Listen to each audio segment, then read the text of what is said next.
रोशनपुर नाम का एक गांव था। वहां पर एक सेठ का परिवार रहता था। वहीं पर गीता नाम की एक औरत काम करती थी। सेठ की बहू, जिसका नाम गायत्री था, वह निसंतान थी, जिसकी वजह से उसका पति, सास ससुर सारे लोग ताने मारते और उसकी खूब दुर्दशा करते। एक बार नवरात्रि आने वाला था। गीता ने गायत्री से कहा, मैडम, आप बुरा ना मानो तो मैं आपको एक सलाह दूं। गायत्री ने कहा, हाँ बताओ। गीता ने कहा, मैं हर नवरात्रि माँ का स्थापना करती हूँ, व्रत रखती हूँ। आप भी इस बारी माता का व्रत रखिए और हमारे घर पूजा करने आ जाइएगा, क्योंकि आपके घर में तो पूजा पाठ होती नहीं है। माता की कृपा रही तो आपकी गोद भर जाएगी।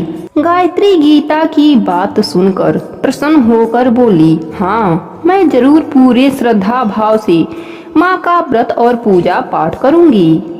नवरात्रि के एक दिन पहले ही गीता छुट्टी लेकर अपने घर चली जाती है।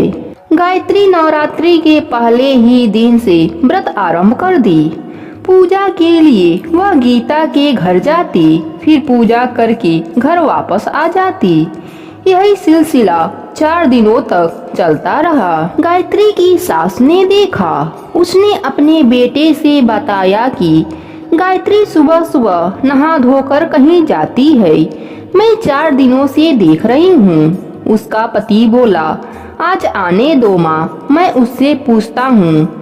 गायत्री जब घर आई तो उसका पति पूछा, कहाँ गई थी? उसने कहा, मैं बाजार गई थी। उसका पति कहा, सामान कहाँ है? गायत्री घर के अंदर चली गई। उसके पति का शक बढ़ गया। उसने माँ बाप के साथ एक बाबा के पास गया। उनका नाम लोटा बाबा था। वह भविष्य कम बताते थे और ठगते ज्यादा थे। बाबा के पास जाकर गायत्री के सास ने सारी बात बताई। लोटा बाबा ने कहा, वह अपने यार से मिलने जाती है। अगर आप लोगों ने उसको घर में बंद नहीं किया तो वह अपने यार के साथ भाग जाएगी।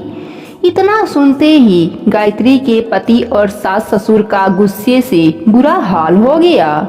वह तीनों घर आए और गायत्री को कमरे में बंद कर दिया। गायत्री रोती रही, पर किसी ने उसकी बात नहीं सुनी। वह माता को याद करती और सोचती है, आज तो कन्या पूजन का दिन है। मैं कमरे में बंद हूँ, कैसे कन्या पूजन कर पाऊंगी?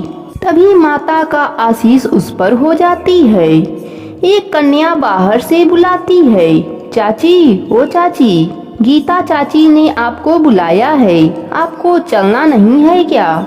कब से आपका राह देख रही हैं। वह सोच रही हैं आप पकवान बनाने में व्यस्त हैं, इसलिए आपको बुलाने के लिए मुझे भेजा है। जल्दी चलिए। वह कुंडी खोल देती है। लड़की आगे आगे और गायत्री उसके पीछे पीछे जाने लगती है। वह लड़की अत्यंत सुंदर, मनमोहक थी। उसी को देखते देखते कब गीता का घर आ गया, गायत्री को पता भी नहीं चला। वह लड़की बोली, आप अंदर जाइए, मैं अन्य लड़कियों को बुलाकर लाती हूँ। गायत्री जब अंदर जाती है तो देखती है कि 9 कन्याएं बैठी हैं। उसे बड़ा आश्चर्य हुआ। गीता गायत्री को देखकर कहती है, आ गई आप? मैं आपका कब से राह देख रही हूँ। कन्याएं भी आपका इंतजार कर रही हैं। तब गायत्री अपने घर का सारा हाल बताती है। सब सुनने के बाद गीता कहती है, चलिए जल्दी जल्दी कन्या पूजन समाप्त कर लिया जाए, नहीं तो आपके घर वाले यहाँ तक ना पहुँच जाएं। आपका पूजा भी अधूरा रह जाएगा। फिर दोनों मिलकर पूजा आरंभ कर देती हैं। उधर जब गायत्री का पति देखा दरवाजा का कुंडा खुला है और अंदर गायत्री नहीं है, फिर अपने माँ को बुलाया। उसकी माँ कहती है, बाबा सही कह रहे थे, यह भागने वाली है। तभी तो उसका आशिक उसको भगाकर ले गया। चलो बाबा के पास चलते हैं, वही बताएंगे कि कहाँ पर अपने आशिक के साथ छिपकर बैठी है। फिर सब लोटा बाबा के पास जाते हैं और सारी बात बताते हैं। लोटा बाबा बोले, सेठानी आपने सही कहा, वह अपने आसी के साथ फरार हो गई।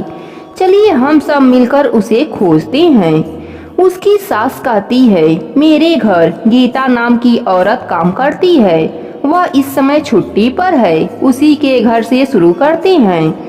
सब मिलकर गीता के घर पहुंच जाते हैं। अरे यह क्या, दोनों बैठकर माँ के सामने पूजा कर रहे हैं। गायत्री की सास बोली, गायत्री यह क्या कर रही हो? गरीब दरिद्र के घर यह क्या कर रही हो? हमारे घर काम करने वाली के बगल में बैठकर क्या कर रही हो? तुम्हें शर्म नहीं आती? चलो घर, मैं तुम्हें बताती हूँ। गायत्री बोली, सासू माँ हम सब माँ भगवती की पूजा कर रहे हैं। उसका पति गुस्से से उसका हाथ पकड़कर घसीटता हुआ अपने घर ले जाने लगा। तभी गायत्री मूर्छित हो गई। गीता दौड़ती हुई पड़ोस के वैद्य को बुला लाई। वैद्य ने गायत्री की नब्ज चेक किया। वह बोला, बधाई हो, आप लोगों के घर बच्चा आने वाला है। सेठ जी ने कहा, क्या बोले वैद्य, फिर बोलना। वैद्य ने फिर कहा, आपके घर बच्चा आने वाला है, आप सबको बधाई हो। सब एकदम से यह खबर सुनकर हैरान रह जाते हैं। गायत्री का पति अपने पत्नी के तरफ देखता है। उसे कुछ देर पहले कही सारी बात याद आती है। वह माँ दुर्गा के सामने झुक जाता है। सास ससुर भी माँ दुर्गा के चरणों में शीश झुका देते हैं और कहते हैं, माँ तुमने हमारी झोली खुशियों से भर दी। गायत्री की सास गायत्री को गले से लगा लेती है और कहती है, हमेशा तुमको बांझ शब्द के ताने पड़े। गायत्री का पति भी गायत्री से क्षमा मांगता है कि उसने उस पर शक किया। तभी गीता बोली, देखा बीबी जी, माँ दुर्गा के चैत नवरात्रि कितने फलदायी हैं। सभी लोग गीता से भी माफी मांगते हैं और कहते हैं, जब तक बहू का बच्चा नहीं हो जाता तब तक तुम उसका देख रेख करोगी। तुमसे अच्छा कोई और नहीं मिल सकता और अब तुम सब हमारे हवेली पर ही रहना। सबकी बात सुनकर लोटा बाबा वहाँ से दुम दबाकर भाग गए। सभी ने दुर्गा माँ का जयकारा लगाया। बोलिए नौ दुर्गे मैया की जय। गायत्री ने माँ दुर्गा को धन्यवाद किया। गीता भी माँ दुर्गा को धन्यवाद देती है कि माँ ने उसकी लाज रख ली। इस प्रकार गरीब की नवरात्रि खुशियों से भर जाती है।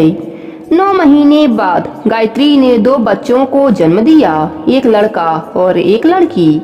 गायत्री अपने बच्ची का नाम दुर्गा रखती है। गायत्री का परिवार खुशियों से भर जाता है।